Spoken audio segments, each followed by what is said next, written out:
Programmet præsenteres i samarbejde med FH Aarhus, Aarhus Teater og Aarhus 2017.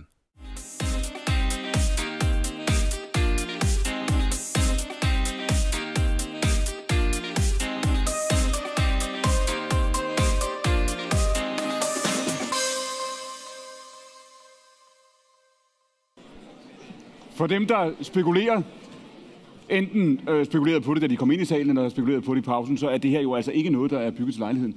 Det er kulisserne fra Erasmus Montanus, som jo spiller i øjeblikket iscenesat af Christian Lollike til fantastiske anmeldelser og til udsolgte huse. De spiller jo så altså, som I kan regne ud, ikke i aften. Vi har kun fået lov til at låne det, der jo altså er et kulisse Danmark og en ren illusion.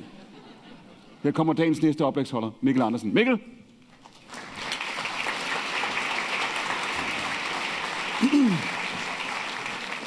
Formatet er uforandret 7 minutter. Vil demokratiet vinde? Ja, jeg synes måske også som andre oplægsholdere har været inde på, at spørgsmålet er lidt forkert formuleret. Demokratiet har næsten vundet.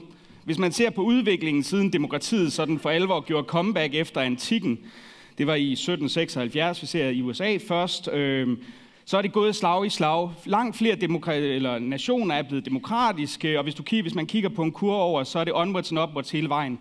Der er nogle små setbacks omkring 1930 og forskellige andre tidspunkter, men den generelle tendens er udtalt.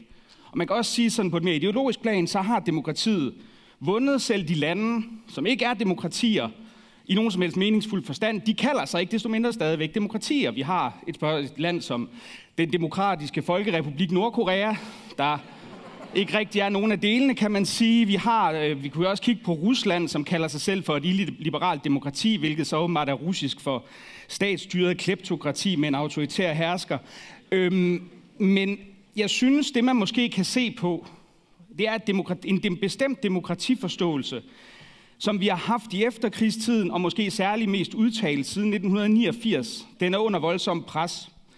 Og det er svært sådan at sige sådan helt entydigt, altså hvad den består, men det er en tro på et centrum-venstre-projekt, hvor man tror på globalisering, internationalt samarbejde, en langsom ophævelse af sådan klassiske nationale grænser, som vi kendte dem siden den vestfalske fred, og at man havde et alternativ samfundsmodel, der ligesom skulle have, eller en alternativ international model, der ligesom skulle afløse nationalstaterne. Og det er også sket. Vi har haft sådan noget som NATO, som har været en, uanset om man kan lide det eller ej, set fra mit perspektiv i hvert fald en bragende succes i forhold til at garantere freden i Vesteuropa, og for mig at se også bære langt større ansvar for det, end for eksempel EU gør. Og vi har selvfølgelig sådan noget som EU, hvor vi kan sige, at projektet har været, at man skulle ophæve de nationale grænser, lave en stadig tættere union, hvor man på en eller anden måde havde som det implicite projekt tilbage fra Jean Monnet og forskellige andre grundlæggere, at det skulle være en stadig tættere union, hvor man altså lavede en slags fælles europæisk national identitet, der langsomt og gradvist afløste de enkelte nationalstaters identiteter. Der vil jeg sige, at i tiden fra 89 og så frem til måske endda sidste år, der var det næsten uindskrænket den ideologi, som alle troede på. Eller i hvert fald var det den, som alle tog udgangspunkt i. Der var ikke rigtig nogen, der sagde, at nationalstaterne kunne være fremtiden. Det var et spørgsmål om et internationalt samarbejde og overstatslige organisationer, konventioner osv. Det var det, som vi skulle fæstne vores lid til. Men jeg vil postulere, at på grund af 2 faktorer, primært, der er mange andre, men lad os tage afsæt i 2 faktorer, så er der altså kommet en mistillid til det her, særligt i Vesteuropa. Der er der også i USA, men det er der måske andre grunde til. Men hvis vi ser på, hvorfor vi står i en udvikling nu, hvor England har meldt sig ud af EU, vi har en Marine Le Pen i Frankrig, som muligvis også, hvis hun kommer til magten, og det er der mange journalister, der hævder, at det kommer aldrig til at ske, men vi har jo set journalister kan tage fejl i den sammenhæng før. Så står vi altså med et EU-projekt, der er fuldstændig lusligt og nærmest helt undergravet. Og for mig at se, så skyldes mistroen til det europæiske projekt i høj grad, at EU laver nogle. For det første har man fejlet i forhold til at skabe den nationale identitet, som man ellers håbede på en eller anden måde vi opstod. Hvis vi skal være ærlige, så identificerer vi os alle sammen rundt omkring i Europa stadigvæk med vores nationale medier, med vores nationale identitet, og der er ikke rigtig nogen, der knuselsker EU, måske lige med undtagelse af tyskerne, som er bange for, at de starter en verdenskrig, hvis man overlader dem til sig selv igen. Og så må man sige, at EU har haft en fascinerende evne til at skabe store problemer for sig selv, Der vil jeg tage og sige, at for eksempel finanskrisen, og eller ikke finanskrisen generelt, men krisen i Sydøsteuropa, med den græske økonomi, som dybest set er baseret på forkerte forudsætninger i forhold til indtræden i den fælles valuta og forskellige andre ting, er jo noget, som EU bærer et stort ansvar for. Vi har en italiensk økonomi, som også er på, i hvert fald ikke statsbankerottens rand, men står over for et muligt kollaps, der kan få gigantiske implikationer for hele EU. Og samtidig så vi altså også i forhold til flygtningekrisen i 2015, at den aftale, man havde lavet med EU, hvor man sagde, jamen okay, vi giver afkald på vores indre grænsekontrol til fordel for at åbne de ydre grænser, den viste også at være illusorisk. Hvis man forestiller sig, at flygtningekrisen den var opstået før 2015, eller en situation, som den hypotetiske Clement, han oplistede lidt tidligere, da han startede, hvor det var nationalstaternes Europa stadigvæk, så ville den her krise aldrig være sket. Så var der sket det, dengang der var begyndt at komme flygtningeskibe fra Tyrkiet over, det Ægæiske hav til Grækenland, så havde den græske kystvagt sejlet dem tilbage, fordi de ville udmærket godt vide, at de ville ikke risikere at sidde med flere millioner mennesker i det lille land, fordi vi ikke kunne komme videre derfra. Det gjorde man ikke, for man havde ophævet de indre grænser mod løfter om at patruljere de ydre grænser, hvilket ikke blev holdt. Det mener jeg har skabt en ekstrem stor mistillid til hele det europæiske projekt, og den tror jeg, vi kommer til at se slå igen væsentligt mere kraftigt, end vi har set hidtil. Og jeg vil også sige, jeg har det sådan lidt, jeg ved godt, at der stadigvæk er mange, der tænker, at det kommer aldrig nogensinde til at ske, men jeg tror grundlæggende set, at Europa, eller EU, som vi kender det, kan risikere at kollapse i en eller anden form, eller i hvert fald blive begrænset til andre medlemsstater, eller et langt løsere samarbejde. Derudover så vil jeg selvfølgelig sige, at det er jo også min sådan sædvanlige stik, når jeg sådan går og er opinionsmæssig, så vil jeg jo sige, at indvandringspolitikken har jo været et eksperiment i store dele af Vesteuropa, hvor man havde nogle forudsætninger om, at det godt vi kunne lade sig gøre med far for at stjæle Michael Jalvings dystopiske forudsigelser, så er det jo et hvad kan man sige, et eksperiment, der har slået grundlæggende fejl. Vi må jo sige, at det har ikke ladet sig gøre for noget vesteuropæisk land at lave en nogenlunde fornuftig integration. Og så kan man godt, som Carsten Jensen sagde, sige, at kriminaliteten falder og alt muligt andet. Det er også rigtigt nok, men vi har altså bare nogle store samfundsmæssige problemer med en markant overrepræsentation af ikke alene første generations indvandrere, men primært efterkommere, hvilket altså betyder, at nogle af de problemer, som man har forbundet med masseindvandringen, bliver større over tid. Og når jeg kigger på det, så kan man jo sige, at den brede folkelige modstand er kun voksende. Der er ikke noget tegn på, at man på en eller anden måde kan få det her projekt til at virke. Det er ikke fordi, jeg sidder og tænker, at det vil være dårligt, hvis man kunne det. Tværtimod, det vil være fint, men der er bare ikke nogen indikationer på det i noget vesteuropæisk land, at det går bedre over tid. Men måske, at man kan sige, at efterkommerne får lidt bedre beskæftigelse, men i forhold til religiøs, i forhold til kriminalitet, så er næsten alle tegn værre. Så for øjeblikket står vi og forværrer eller i hvert fald for det, man kan kalde de klassiske politikers hold, dem der er på den her sådan internalistiske, globalistiske, konventionsopretholdende fløj, de er stadigvæk med til at forværre de problemer. Et problem, der i forvejen er rigtig, rigtig stort.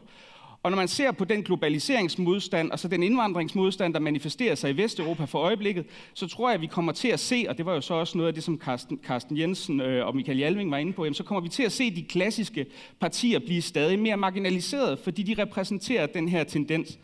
Og der vil jeg sige, at jeg tror ikke, vi kommer til at se demokratiet tabe, som jo vil være det omvendte af det oplæg, som vi står med her. Det kommer vi ikke til at se i vores tid, men jeg tror, vi kommer til at se nogle radikalt forandrede vesteuropæiske demokratiopfattelser, der afviger fra den konsensus, der har været siden omkring 1989, og så måske til sidste år. Så hermed.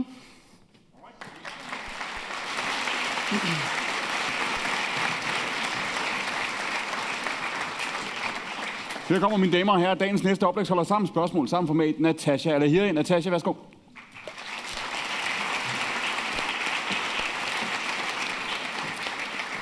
Tusind tak. Jeg er datter af en libanesisk kvinde og en palæstinensisk mand. Mine forældre levede med kugler og bomber flyvende rundt om ørerne på dem i Beirut i 80'erne. Det var de kristne mod muslimerne. Det var palæstinenserne mod de kristne. Det var shia mod sunni. Og det var alle mod israelerne. De ville allerhelst leve et fuldstændig almindeligt liv, grænsende til et kedeligt liv, hvor de gik på arbejde hver dag, og de underviste i arabisk og engelsk litteratur. Men hvordan lever man et kedeligt og almindeligt liv, når man frygter for sit liv hver eneste dag? Når man ved, hvor let ens liv er værd, når ens land ikke sikrer de helt basale rettigheder. Et værdigt liv, retten til at leve, retten til at tænke frit, retten til at udleve sin religion frit.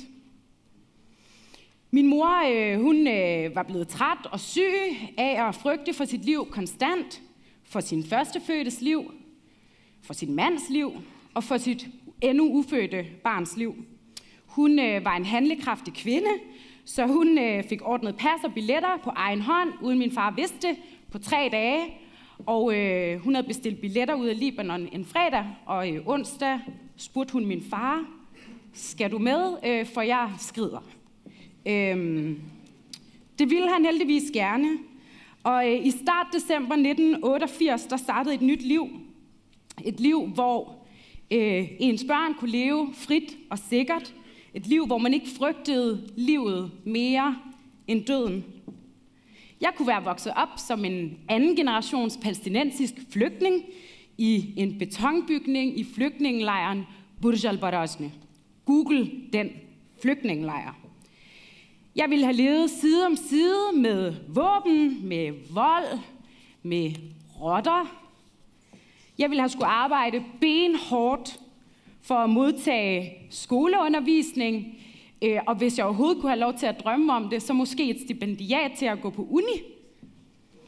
Men det er kun de allerfærreste og de allermest heldige, der kan få lov til det. Jeg ville aldrig kunne eje land eller bolig uden for flygtningelejren. Jeg ville kunne dø foran hospitalsindgangen, som min fætter gjorde det, fordi jeg ikke havde råd til behandling. Jeg ville ende mine dage som statsløs, uden rettigheder, uden en stemme, uden et land og uden værdi.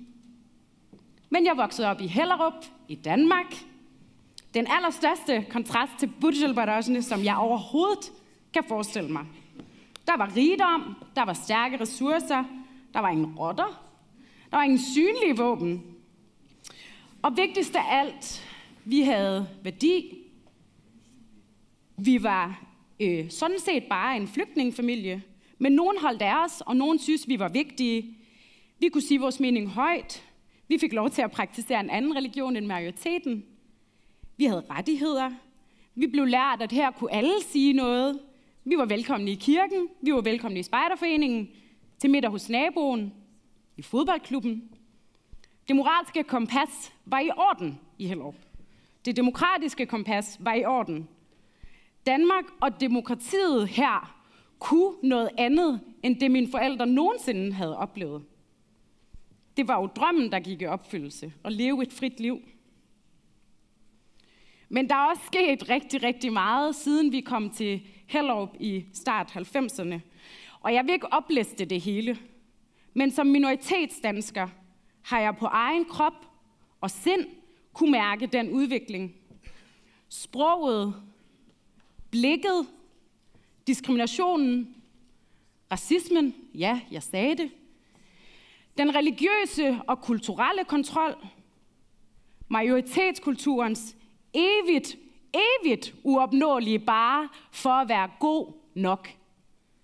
Eksklusionen og frygten. Frygten for mig, for min bror, min far, min mand, som for øvrigt er fra Aarhus, og født og opvokset i Lystrup. Og min søn, efterkommeren, ham der aldrig når ud over statistikkerne, han vil altid være i den statistik. Nej.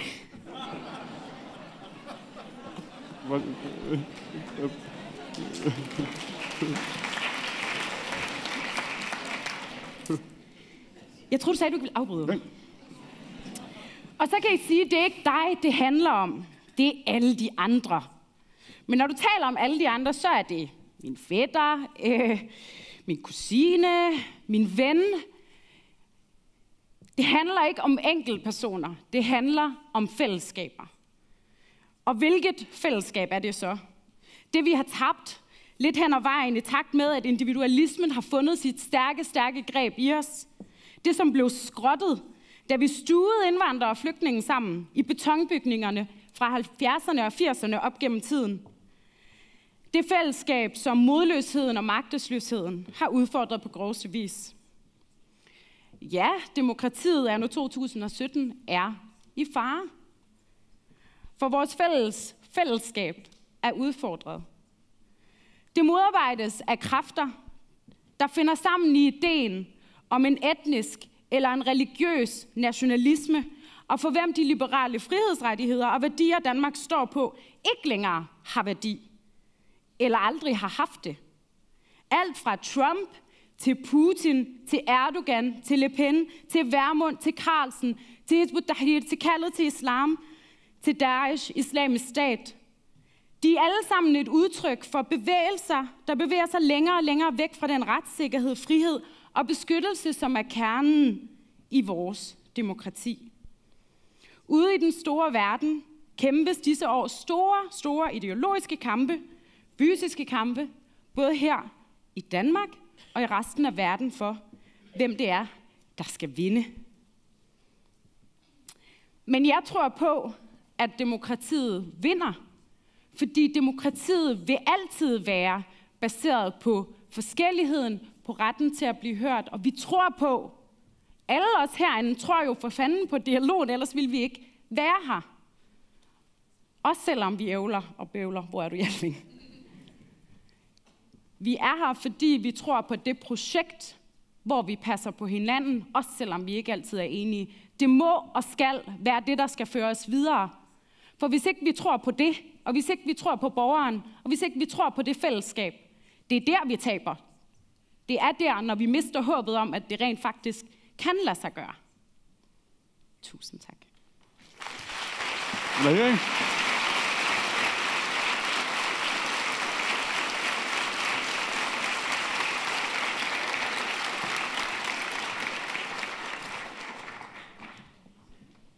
Hvad kommer der til at ske, Mikkel? Hvad der kommer til at ske? Ja. Jeg tror, at det, der kommer til at ske, det er, at de mennesker, som dybest set repræsenterer den tendens, jeg talte om før, den her globaliserings- og stadig mere, nationsintegrerende tendens, de vil blive ved med at gøre præcis det, de har gjort.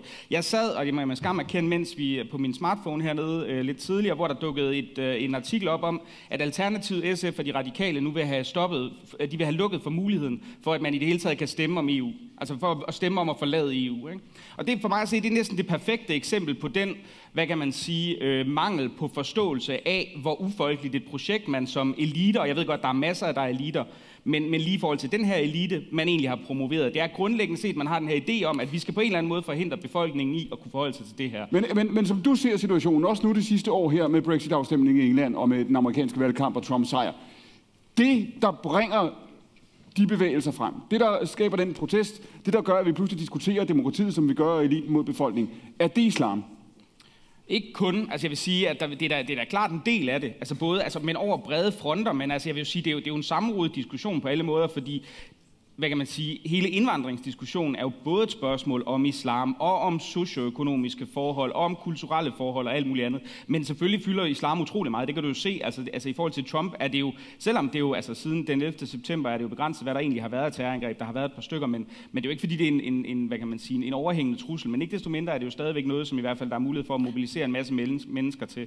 Et af hans enkelte virkelig populære forslag var jo faktisk netop det her i befolkningen, at lukke for indvandring fra en række muslimske lande, som så dog godt nok ikke var dem, som for eksempel 11. september-terroristerne kom fra, men stadig. Natasha, jeg synes, man har kunne se i USA her de sidste par måneder, synes jeg, man har kunne se en reaktion, hvor Trump bliver valgt. Han bliver af store dele af kommentatorkorpset, af akademikerne osv.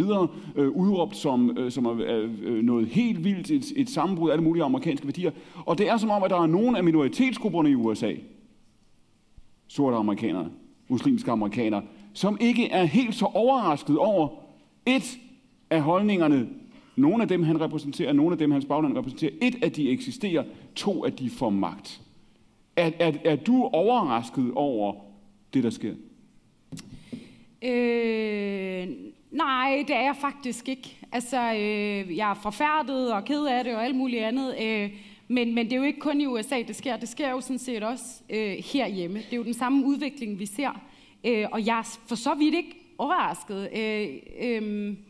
Og jeg vil også sige, at for sorte for eksempel, eller latinos, eller alle mulige andre minoriteter i USA, der har de jo været udsat i lang tid, og de har jo længe vidst, at racismen var on a rise, som man siger, og at de højre nationalistiske kræfter vinder frem. Så nej, jeg er ikke overrasket, og vi kommer til at se det i højere udstrækning i Danmark og resten af Europa også.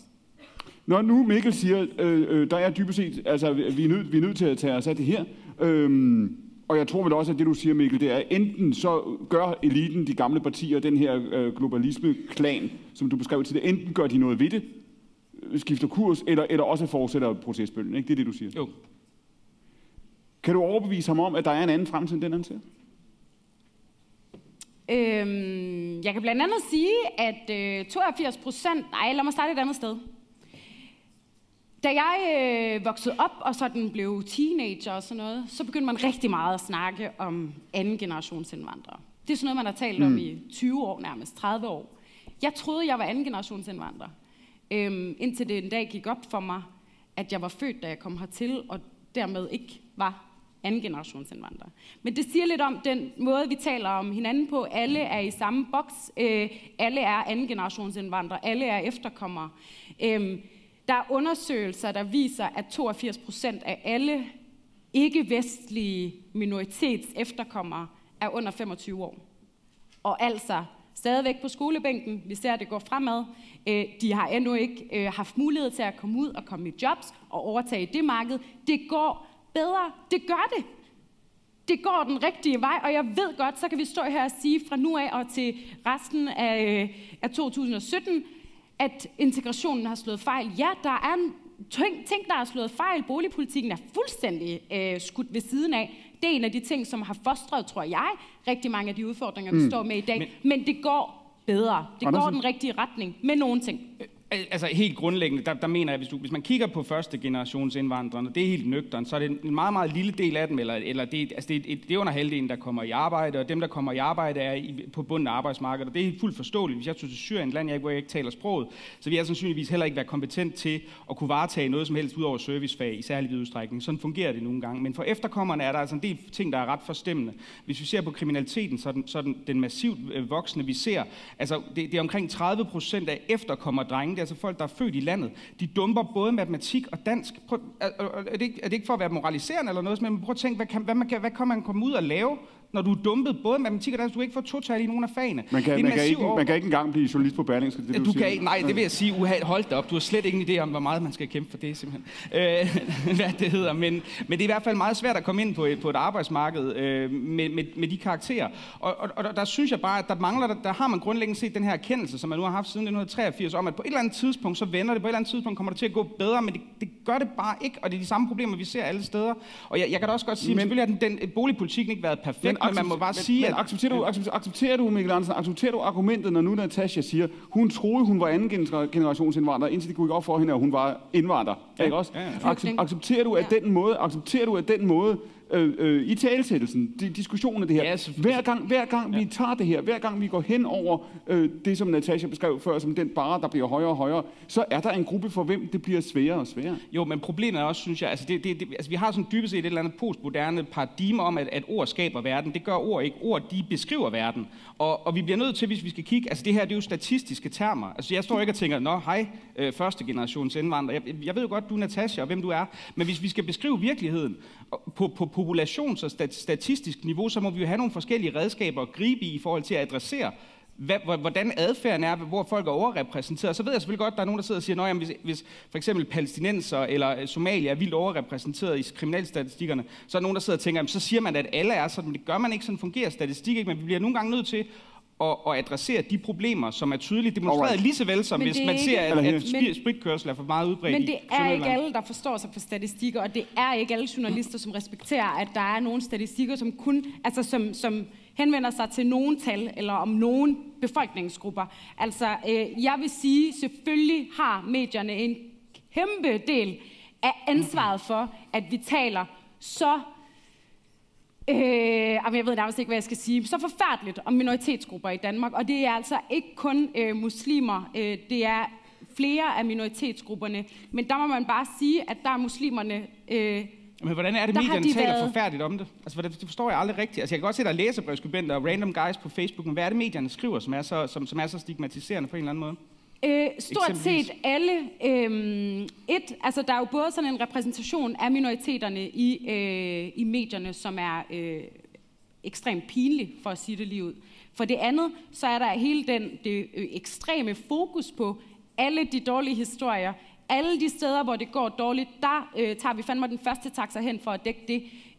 Man lader ikke være plads til at skabe den nuance, som vi har brug for, hvis vi skal se hinanden i øjnene, og hvis vi skal kunne danne de relationer. Hvis du nu tager eksemplet fra Odense Kommune, ikke, hvor man her for relativt nylig har taget fat i nogle af de her hjemmegående kvinder, som dybest set aldrig har tilbragt en dag på arbejdsmarkedet, som er blevet mødt, du ved, for 20 år siden eller 25 år siden, med det, der dengang var socialpolitikken, som aldrig er blevet, skal vi sige, presset, skubbet, puffet, lokket til at gå ud og være noget ude i samfundet og sige, men nu skal I sørge afsted, nu skal I, og det der er i hvert fald nyheden nu, er at sige, det lykkes rent faktisk. Man tager fat i nakken på nogen, man tidligere lå sædet i fred, de kommer ud, de bliver integreret, de bidrager. Hvis det også er et resultat af den lidt hårde, brutale tone, så er det vel et smukt og godt resultat. Nej, fordi det er jo ikke et resultat af den barske og hårde retorik, som er med til at føre eksklusion med sig, og som er med til at direkte skubbe unge, og især unge minoritetsdrenge, ud over kanten af det her samfund. Altså, det nytter ikke noget. Det er vel et resultat af nogle ordentlige socialrådgivere. Det er et resultat af nogle love og nogle regler og nogle mennesker, som gør, også, at de får folk ud over rampen og får dem i arbejde. Men så siger du vel også, så følger du vel Mikkel og Jalving så langt, som til at sige, vi har ikke gjort det godt nok. Selvfølgelig har vi da ikke gjort det godt nok. Jeg har da aldrig nogensinde sagt andet. Og det er også sådan, Natasha, har det også været for 20 år siden i et misforstået hensyn, i en misforstået respekt for privatsfæren at sige, du er nok syg, du har det nok dårligt, du kan nok ikke bidrage. Var det et misforstået hensyn? Jeg tror, det er lidt forsimplet at sige det på den måde, men noget af det, som min søde far siger i dag, det er, vi havde det sgu lidt for nemt. Så ja, vi pressede ikke folk godt nok ud i arbejdsmarkedet. Vi pressede dem ikke godt nok ud til at komme ud og gøre noget ud af sig selv, da de kom til Danmark. Hvis det var et resultat blandt andet af den der hensyntagen, eller hvis det var et resultat af at sige, I er anderledes, vi forstår jer nok ikke, vi skal nok passe på, vi vil ikke være imperialister, vi vil ikke være racister.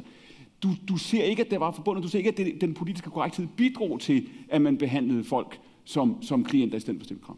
Jo, der har været en massiv klientgørelse i gang, og det er både af hensyn til, men jeg tror ikke, det er kulturen. Jeg tror, det har været sådan det her, det er mennesker, vi skal passe på, og der har man passet så meget på dem, at de ikke har kunne passe på sig selv i længden.